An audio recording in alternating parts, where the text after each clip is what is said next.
بسم اللہ الرحمن الرحیم۔ السلام علیکم۔ سحر عشق۔ سلطان محمود غزنوی کے محبوب وزیر ایاز نے اپنے پرانے کپڑے اور جوتے کمرے میں رکھے ہوئے تھے۔ وہ روزانہ اس کمرے میں جاتا اور اپنے پرانے کپڑوں اور جوتوں کو دیکھ کر کہتا، ایاز اپنی قدر پہچان، بادشاہ کی خدمت میں آنے سے پہلے تیری یہ اوقات تھی، پیمن لگے ہوئے یہ کپڑے اور جوتے تو پہنتا تھا، اپنے موجودہ مرتبے پر نازاں ہو کر اپنی اصل کو نہ بھول جانا۔ دیکھنے والے بھی قیامت کی نظر سے دیکھتے ہیں، اس کا روزانہ اس کوٹری میں جانا بھلا کب تک پوشیدہ رہ سکتا تھا۔ دوسرے عمرہ و وزراء اس سے حسد کرتے تھے۔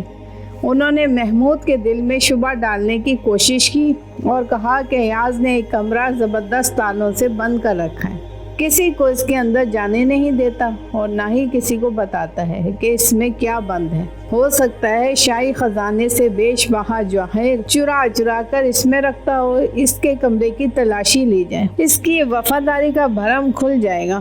بادشاہ ایاز کی وفاداری اور پاک بازی پر پورا یقین رکھتا تھا۔ بادشاہ نے کہا، مجھے اس غلام پر حیرت ہے، اور حکم دے دیا کہ اس کمرے کے قفل کھولے جائیں اور جتنا مال و دولت اس نے ذخیرہ کیا ہوا ہے اس کے متعلق مجھے آگاہ کیا جائے۔ ایسے گندم نما جو فروش کا پردہ ضرور چاک کرنا چاہیے۔ بادشاہ کا حکم پاتے ہی حاسدین نے قفل توڑ ڈالا اور یوں اندر گھسے جیسے چھاچھ سے بھرے ہوئے گہرے برتن میں مکھی مچھر گھس جاتے ہیں۔ انہوں نے کوٹری کا گوشہ گوشہ چپا چپا چھان مارا، سوائے بوسیدہ کپڑوں اور جوتوں کے کچھ نہ ملا۔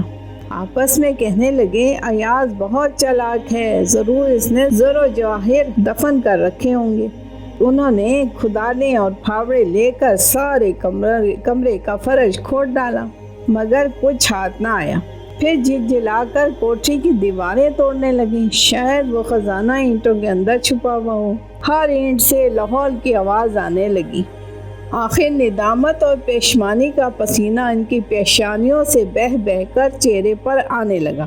ان کی گمراہیوں اور بے خودگیوں کا ثبوت وہ گڑھے اور ٹوٹی ہوئی دیواریں تھیں جنہیں ان حاسدین نے حسد کی آگ میں اندھے ہو کر گرایا تھا۔ اس بےہودہ کارروائی کے بعد انہیں یہ خوف دامن گیر ہوا کہ بادشاہ کو کیا جواب دیں گے۔ آخر کار اپنی جان سے مایوس ہو کر روتے اور چہروں پر گرد و غبار ملتے بادشاہ کی خدمت میں حاضر ہوئے۔ بادشاہ نے پوچھا، تم نے یہ کیا حال بنا رکھا ہے اور وہ مال و دولت کہاں ہے جو تم ایاز کے کمرے سے لوٹ کر لائے ہو؟ تمہاری صورتوں پر وحشت کیوں برس رہی ہے اور تمہارے رخساروں کا خون کون چرا کر لے گیا؟ بادشاہ کے ان کلمات کی تاب نہ لا کر سب کے سب حاسد بادشاہ کے قدموں میں گر پڑے۔ ان میں اتنی ہمت نہ رہی کہ بادشاہ کے روبرو کھڑے رہتے۔ سلطان نے ارشاد فرمایا، میں نہ تمہیں چھوڑوں گا نہ سزا دوں گا۔ یہ معاملہ ایاز کی ثوابدید پر ہے، کیونکہ تم اس کی آبرو سے کھیلے ہو۔ گہرے گاؤ اسی نیک دل کی روح پر لگے ہیں۔ سلطان محمود نے ایاز کو طلب کر کے فرمایا، اے نیک بخت، تو اس امتحان میں سرخرو نکلا۔ یہ مجرم تیرے ہیں اور تجھے پورا اختیار ہے، انہیں جو چاہے سزا دے۔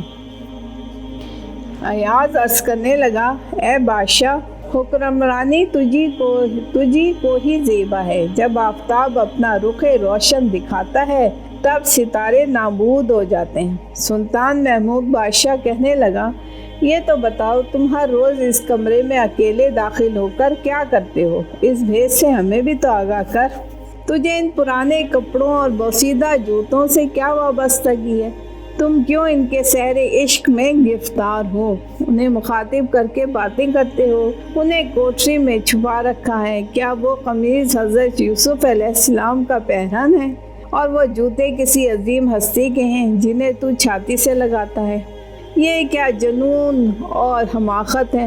یہ تو نہایت ادنا قسم کی بت پرستی معلوم ہوتی ہے۔ ایاز کی آنکھوں سے موتیوں کی لڑی جاری تھی۔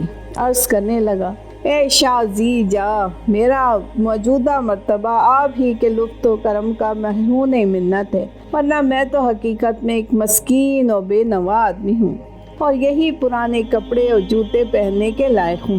یہ میری غریبی کے دنوں کی یادگار ہیں۔ ان کی حفاظت کرنے سے میری غرض یہ ہے کہ اپنے بلند منصب اور شان پر مغرور ہو کر کہیں اپنی حقیقت کو نہ بھول جاؤں۔